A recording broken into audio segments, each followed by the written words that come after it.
श्रीमान जी, आपका शुभ नाम? मेरा नाम अशोक जैन सिंगाड़ा है। मैं अशोक नगर जिले का AICC द्वारा मानव आयोग जिला अध्यक्ष के पद पर हूँ और अशोक नगर जिले का RTI एक्टिविस्ट भी हूँ। अच्छा, तो मैं ये जानना चाहता हूँ, अशोकनगर गल्ला मंडी में मछली पालन विभाग में जो घोटाला हुआ है राशन वाला, उसके संदर्भ में आप क्या कहेंगे? मैं सबसे पहले अशोक नगर की गल्ला मंडी से शुरू होता हूँ। अशोक नगर की गल्ला मंडी एक क्लास की गल्ला मंडी है जी। और इसमें अभी तक कोई एक क्लास का सेक्रेटरी नहीं आया। कारण क्या है कि पैसे ले देकर तथा कथित लोग पद पर बैठ जाते हैं।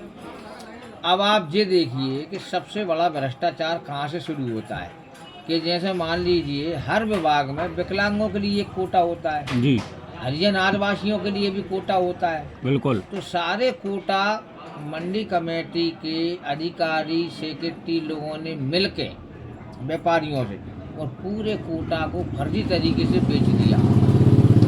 नंबर 2, मंडी मैनुअल में एक नियम है कि मंडी में जिसका लाइसेंस होगा उसी को भूमि आवंटन की जाएगी, जिसको अपन फड़ कहते हैं। लेकिन अशोक नगर गल्ला मंडी में आज लाइसेंस बना और कल फड़ा आवंटन हो गया और कई फर्मों के नाम पर 19 प्लाट आवंटन किए गए हैं, 15 प्लाट आवंटन किए गए हैं, 10 प्लाट आवंटन किए गए हैं और कई लोगों के तो लाइसेंस भी नहीं है, उनको भी प्लाट नई गल्ला मंडी में आवंटन किए गए। मतलब आपके हिसाब से इसमें मंडी के अधिकारी और व्यापारी दोनों सम्मिलित हैं और दोनों की मिली भगत से इतना बड़ा भ्रष्टाचार हुआ है अशोक नगर मंडी कमेटी में। मेरा अनुमान गलत नहीं है तो 1000 करोड़ रुपए का घोटाला हुआ है भूमि आवंटन में और मैंने इसकी लोकायुक्त में पहले शिकायत की थी। अच्छा। अब परसों के दिन लोकायुक्त ने इसकी जांच शुरू की है, ग्वालियर लोकायुक्त ने। अब उसमें सारी चीज़ें खुल जाएंगी, सारी चीज़ें क्लियर हो जाएंगी कितने बड़े पैमाने पे भ्रष्टाचार हुआ है।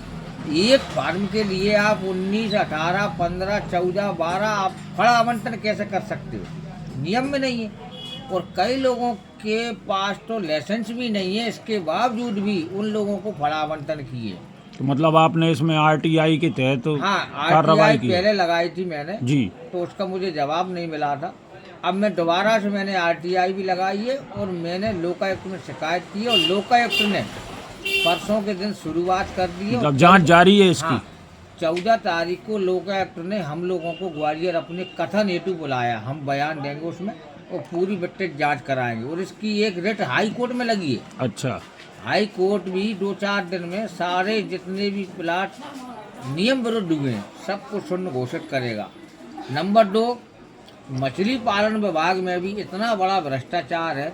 मैं कईयों बार इसकी शिकायत कर चुका हूँ। जो अमाई तालाब है उसके बीचों बीच एक टापू है, यदि आपने देखा हो तो। जी देखा है। उसके पेड़ मछली पालन विभाग के अधिकारियों ने मिलके कटवा के बिकवा दिए और आज भी मछली पकड़ना अपराध है। लेकिन ये अधिकारियों की सांठ-गांठ से ये डेली लाखों रुपए की मछली तालाब में से निकलवा रहे हैं और बिकवा रहे हैं और इनके खिलाफ कोई कार्रवाई नहीं है। ये भी दोनों अधिकारी संजय इनामदार और संजय धाकड़ गहरे भ्रष्टाचार में लिप्त हैं। इनके खिलाफ भी कठोर से कठोर कार्रवाई होना चाहिए। दूसरी बात राशन की बात है तो राशन माफिया इतने सक्रिय हैं।